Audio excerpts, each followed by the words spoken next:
In the spring of 1904, a lighthouse keeper named Elias Marrow sat alone in the lamp room of a station on the coast of Maine and wrote 11 pages in a hand that grew shakier with every paragraph. He was 71 years old. He had tended that light for 38 years, and for the past 4 of them, he had watched, night after night, as a crew of engineers he was never permitted to speak to dismantled something from the rocks half a mile down the shoreline, something the official surveys called a disused breakwater, and something Elias, in his own private words, called the last standing piece of the old current. He sealed the pages in a tin box, addressed it to no one, and gave it to his daughter with instructions not to open it until he was gone. She didn't, not for 19 years. When she finally did, in 1923, she showed it to exactly one person outside the family, a local newspaperman who copied 3 paragraphs into his own notebook before her husband demanded the tin box back and burned it in the kitchen stove. Those 3 paragraphs are the only surviving fragment of what Elias Marrow saw,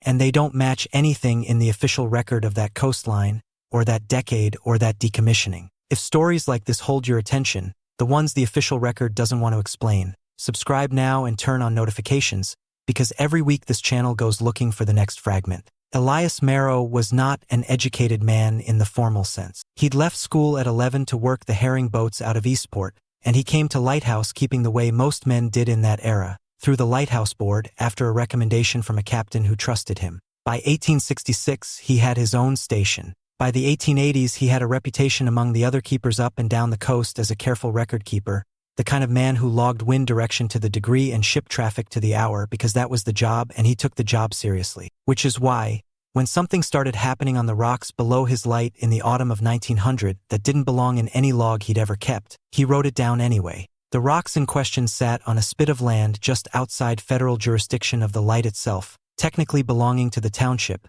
though no township records show anyone ever filing a claim on them. For as long as anyone could remember, there had stood on that spit a structure the locals simply called the Old Tower, a squat, iron-ribbed column, perhaps 40 feet high, that predated the lighthouse itself by an unknown number of years.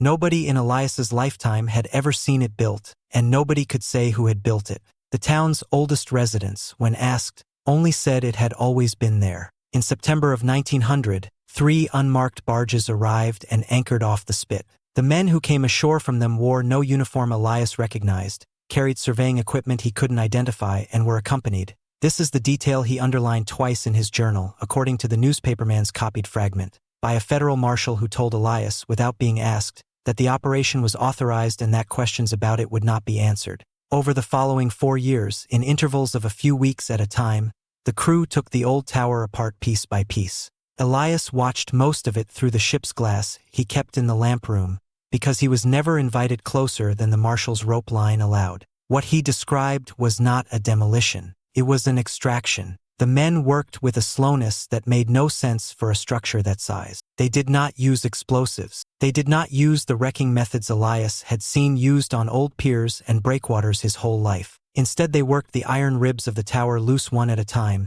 each one requiring, by his estimate, the better part of a full day, and each one lowered, never dropped, lowered, onto the deck of the barge with a block and tackle rig manned by 6 men where 2 should have sufficed for iron of that size. He wrote that the ribs, when the afternoon sun caught them right, did not have the dull look of ordinary cast iron. He wrote that they held a shine like they'd been oiled from the inside, and that on 2 occasions he watched the crew's instruments, small brass devices he could not name, swing and tremble as the ribs were lifted clear of the rock, the way a compass needle swings near true iron. He wrote one more thing that the newspaperman's copied fragment preserved, and it's the line that has kept this story alive in research circles for the past century, that on the night the last of the tower came down, every lamp in every house along that stretch of coast, his own included, dimmed for the better part of an hour without any storm, without any known cause, and that when the light came back it was, in his words, thinner than before, as though something behind it had gone quiet. Elias Marrow was not alone in reporting something like this. That's the part that turns a single old man's journal into a pattern. Keeper records from at least 4 other lighthouse stations along the northeastern seaboard,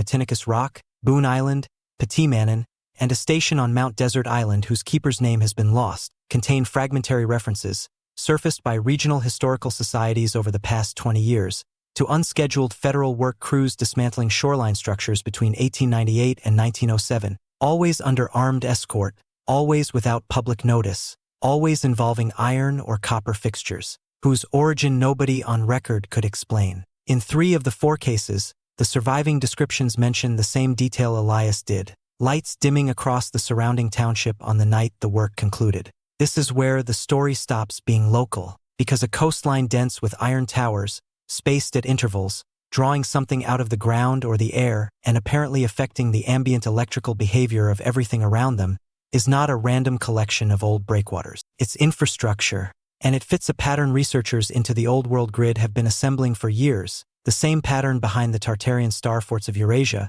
behind Tesla's own attempts, decades later and with far cruder means, to draw usable power directly from the Earth and the atmosphere. If a global system of receivers and grounding towers once existed, tuned to a natural electrical potential the modern grid was never designed to use, then a coastal relay tower predating recorded memory, quietly extracted under federal guard at the exact moment America's new private power companies were racing to lock down the electrical grid as a commercial monopoly, is not a coincidence. It's a liability being removed. The financial motive lines up with the timeline. Between 1900 and 1910, the consolidation of America's electrical infrastructure into a small number of privately held utilities accelerated sharply, backed by the same banking interests, Morgan chief among them, who had pulled funding from Tesla's wireless power project at Wardenclyffe in 1903.